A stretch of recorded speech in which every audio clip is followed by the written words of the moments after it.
Some users have had issues accessing shared OneDrive files because of this error. If you also happen to experience the same issue, here's how you can fix it.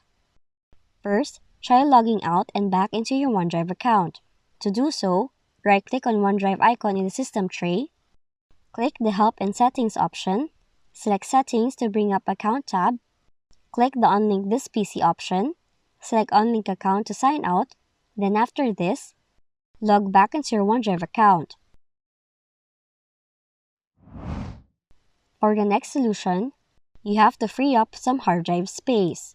But first, you have to check for your PC's drive storage space by launching File Explorer.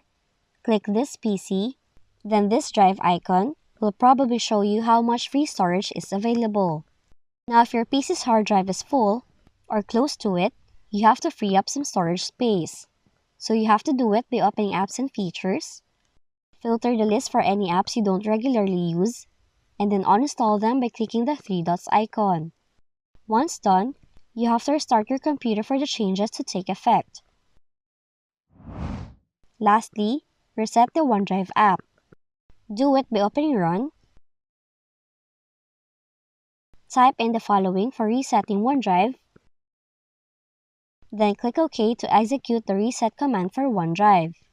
Now if your OneDrive icon does not appear from the reset, input this command instead, then press OK. And those are the following methods that we have for you for fixing this OneDrive error in your Windows 11 computer. If you found this video helpful, kindly like and subscribe. You may also click and turn on the notification bell so you can be notified from whenever we release new videos.